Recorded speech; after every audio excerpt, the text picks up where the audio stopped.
Continuamos en Televida con la presencia del doctor Héctor Mazurco, flebólogo, angiólogo. ¿Qué tal, Héctor? ¿Cómo estás? ¿Cómo estás? ¿Qué tal? Vamos a hablar de dolor de origen vascular. Vamos a hacer un poco de prevención, más que nada, porque es un dolor que, según lo que hablábamos recién fuera de cámara, ni bien se presenta, hay que acudir rápidamente a la consulta, ¿no? Cuando uno habla de origen vascular, jerarquiza algo que dentro de la medicina se insiste mucho, que es saber escuchar al enfermo. Si bien la medicina ha crecido enormemente con aparatologías que ayudan a la confirmación de diagnóstico, es el momento del interrogatorio y el escuchar al paciente en donde uno realmente ya tiene orientado y focalizado cuál va a ser su diagnóstico.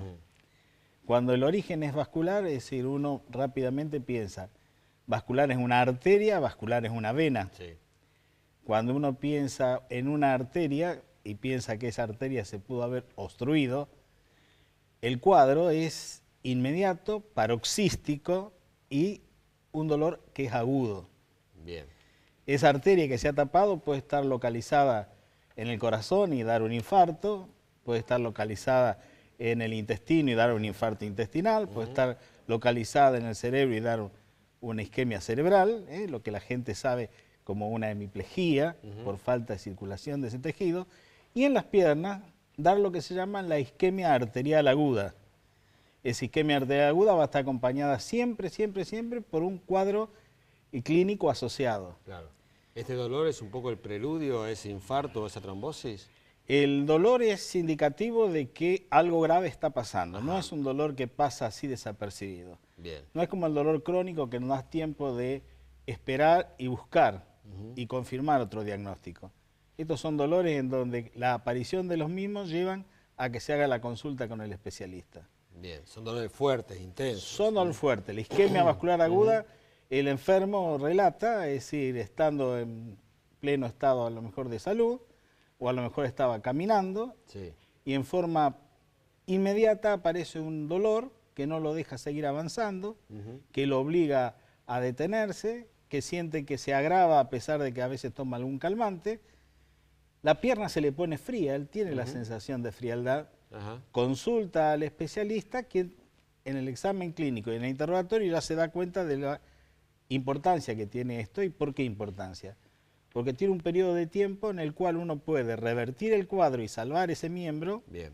o ir a un lugar isquémico irreversible. Es decir, isquémico significa que no llega sangre al tejido. Y esa irreversibilidad puede terminar, en el caso del corazón, en una muerte. Lo importante es saber identificar este dolor, o sea, y es muy distinto a un dolor articular, por ejemplo, que sufrimos a lo mejor eventualmente por la calle. Eso es para los dolores crónicos, es decir, nadie va a dudar ante un dolor después de un golpe, de una patada, Claro.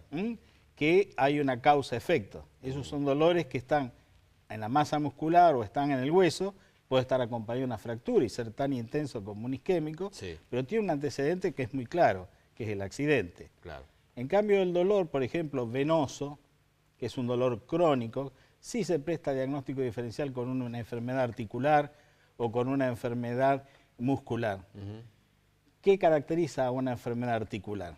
Que normalmente cuando el paciente arranca la marcha, aparece el dolor. Bien. Y cuando se detiene, busca apoyarse, de tener un descanso para que ese dolor desaparezca. Mientras que el dolor vascular, el dolor arterial, obliga a que siempre a una misma distancia el enfermo se tenga que detener porque no puede seguir caminando por su dolor. Bien, o sea que acudiendo a la consulta podemos salvar una trombosis, un infarto, hay que ir inmediatamente, el mismo día, y esto requiere internación. Esto requiere internación y en lo inmediato, hasta que uno confirma el diagnóstico, anticoagular al enfermo, hacer que esa sangre se licúe. Esto no significa querer asustar a nuestro televidente, pero sí darle idea de que ante un dolor de estas características no puede estar esperando, debe consultar. ¿En qué otras zonas, además de las piernas, puede ocurrir?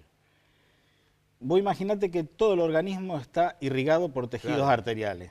En cualquier lugar que eso se obstruya, aparece lo que se llama la isquemia aguda de ese lugar. Bien. Entonces, sí, puede aparecerte en el abdomen, puede aparecerte en el corazón, puede aparecerte en el cerebro, puede aparecer en el riñón. Con las mismas características, dolor intenso, Siempre la frío. característica va a ser el dolor intenso. Ajá. La frialdad uno lo va a notar en los exámenes de los miembros inferiores, Claro. pero no cuando es un dolor visceral. Bien. Sí, sí, la idea es que nadie se asuste, simplemente tomar conciencia de que esto puede ocurrir. Supongo que habrá gente con más riesgo, ¿no? Quizá el fumador, bueno, habrá factores de riesgo. Una de las cosas que uno en la práctica de su actividad lo ha visto es si, por ejemplo, es en el paciente añoso, Claro. que está en reposo en su geriátrico, que a veces refiere que está con dolor o no, y que a veces cuando van a tener que hacerle el cambio corporal para hacer su higiene, encuentra que su pierna está blanca o negra, entonces ahí descubre que ha tenido el cuadro isquémico en miembros inferiores. Bien. En la parte del corazón aparecerá una arritmia o lo que determine la falta de irrigación. Bueno, son cosas que vale la pena saber para estar atentos. Lo más importante, por ejemplo, es diferenciarlos. Y la diferenciación está entre cuánto tiempo uno tiene para resolver el problema. Bien. En el arterial siempre es urgente. Claro. En el venoso, por lo general, da tiempo, porque uno puede tenerlo como diferencia con un problema articular o de cadera o de rodilla, en donde siempre va a haber una relación movimiento con la aparición del dolor. Bueno, vamos a dar dirección donde lo pueden consultar. Doctor Mazurco está en el Mapasi. Nuestro lugar de trabajo es Mapasi, el teléfono es 522-8899 y es nuestro lugar de atención a los pacientes. Bien. Bueno, Héctor, muchísimas gracias. No, gracias a Nos vos. vamos a encontrar.